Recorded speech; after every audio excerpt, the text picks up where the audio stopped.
Ravi de vous retrouver sur la première scène télévision communautaire RTC. Mesdames et messieurs, bonjour et bienvenue dans ce journal sur la première radio-télévision. Et pour démarrer cette édition, aujourd'hui et demain se tiennent les épreuves du certificat de fin d'études élémentaires CFE. Cette année, 3880 candidats répartis dans 2018 centres composeront à travers tout le territoire national. Tous les enfants inscrits ont été pris en charge, garantissant ainsi un accès universel à cet examen clé du pouvoir scolaire. Nous y reviendrons également pour plus de détails dans nos prochaines éditions. Et nous poursuivons cette édition, mesdames et messieurs, les femmes de la région de Sédhiou à l'école de l'autonomisation de la gouvernance, un atelier organisé par le comité d'appui et de soutien du développement économique et social en Casamance, Casades, en partenariat avec la fondation Konrad Adenauer. À l'issue de cette rencontre, les participantes seront mieux outillées pour faire face aux pesanteurs sociales et aux obstacles qui freinent leur autonomisation. Compte rendu signé Omar Cissé. Cet atelier de formation sur l'autonomisation des femmes et la gouvernance constitue un rendez-vous important dans une région où les femmes jouent un rôle central dans le tissu social, mais continuent de faire face à des difficultés qui freinent leur autonomisation. Des fois, on met un fonds dans les banques et le taux d'intérêt est trop élevé au niveau des femmes qui ne peuvent pas gérer ce taux d'intérêt, raison pour laquelle beaucoup de structures de femmes préfèrent faire des crédits revolvants entre eux. Il y a aussi l'analphabétisation. Oui, l'accès à la terre est tout à fait un problème au niveau de la région. Nous avons eu des financements pour construire le siège de la COFEPAT, mais malheureusement, on n'a pas eu l'accès à la terre. Moi, je me dirais que c'est un combat qui est là. On est obligé de se battre parce que pour être indépendante ou bien pour être autonome, il faut un grand combat et c'est un processus. Et quand on parle d'autonomisation, nous faisons allusion à différents domaines. Ça peut être dans le domaine économique, dans le domaine social et dans le domaine politique. Et quand on parle d'autonomisation aussi, nous avons les 3 F. Et les 3 F, c'est-à-dire la formalisation. Hormis la formalisation, il faut le financement. Certes, avant le financement, il faut qu'on soit aussi bien formé pour qu'on puisse atteindre ou bien espérer une bonne autonomisation des femmes. C'est une initiative du comité d'appui et de soutien au développement économique et social en Casamance, Casades, en partenariat avec la fondation Konrad Adenauer. Que ce soit du point de vue de l'État, du point de vue des organisations de la société civile, des femmes elles-mêmes, elles se sont beaucoup battues pour leur autonomisation. Mais on se rend compte que vraiment les femmes ont encore des difficultés. Elles sont sous-représentées au niveau des instances de prise de décision. Donc on va aller sur 2 positions, de voir un peu tous les efforts que les femmes ont réalisés, quelles ont été les limites et les lacunes, et maintenant quelles sont les opportunités qui s'offrent aujourd'hui. Au terme de cette journée d'échange et de formation, les participants repartent avec des outils concrets pour mieux s'organiser et influencer les politiques locales. Parlons toujours de l'autonomisation des femmes, cette fois-ci dans la région de Kaffrine. Privées d'eau, privées d'espoir, les femmes d'Izeye, Bokudjom de Mboukoumé voient leur activité maraîchère chambrée. Entre pannes répétées de pompes et manque de financement, ces actrices rurales font face à une crise silencieuse. Leur quête d'autonomie économique est aujourd'hui freinée par une urgence vitale, l'accès à une source d'eau stable et durable. Reportage Fatou Sall. À Mboukoumé, les femmes regroupées autour du GIE local ont vu leur plantation réduite à néant en raison de la persistance des problèmes d'accès à l'eau qui frappent la région de Kaffrine. À chaque fois qu'on finit de planter, nous arrivons à un échec dû à une pompe qui tombe en panne et nous ne savons pas pourquoi. Lorsqu'on démarre les travaux, on note une destruction de la pompe et l'eau cesse de couler et nous voyons toutes nos plantations partir à l'air. Comme les années précédentes, elles ont investi toutes leurs économies dans la réparation de leurs pompes sans succès durable. L'année dernière, nous avions économisé 500 000 francs, mais on a tout pris pour réparer la pompe. On a ensuite recommencé à cultiver de l'arachide, mais la même chose s'est reproduite. En quête d'autonomie économique, ces femmes ont aujourd'hui un besoin urgent d'une source d'eau stable.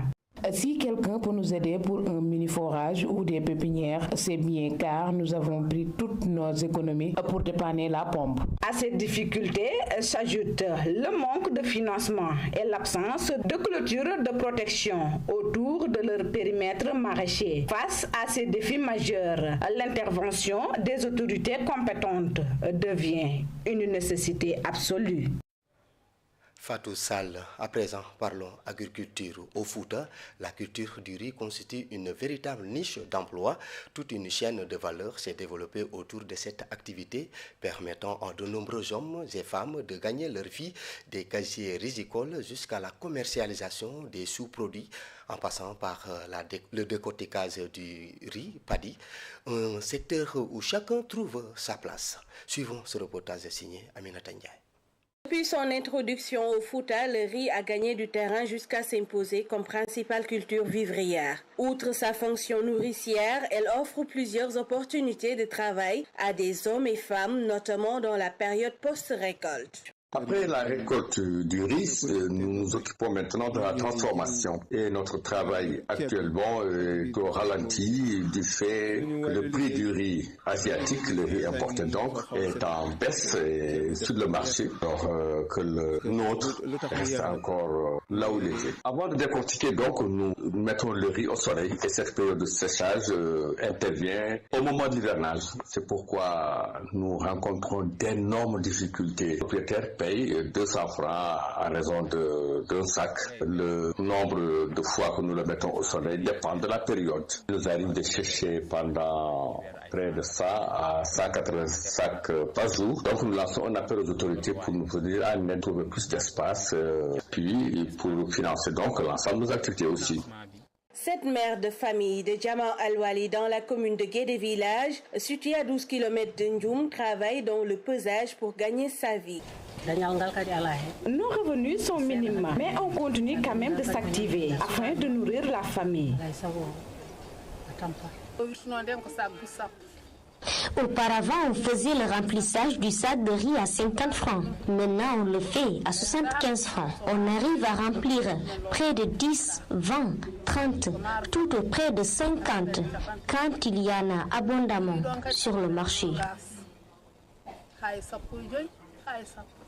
La culture du riz offre également de nombreux sous-produits à l'élevage. La paille de riz après la récolte et le son après décortiquage sont commercialisés à des prix rentables. Ils contribuent au renforcement de l'alimentation du cheptel, notamment à l'élevage de cases.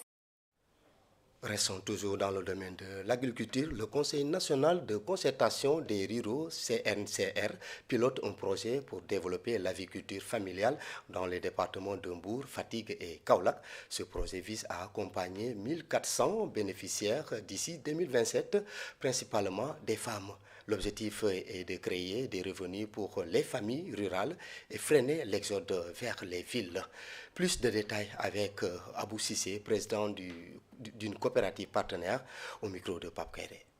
C'est une subvention à ces jeunes et AgriJeunes a conçu sa vision, c'est de permettre aux jeunes ruraux qui sont frappés, je m'excuse du terme, mais par une pauvreté moindre, qui souvent sont dans les centres urbains, Dakar et aux alentours.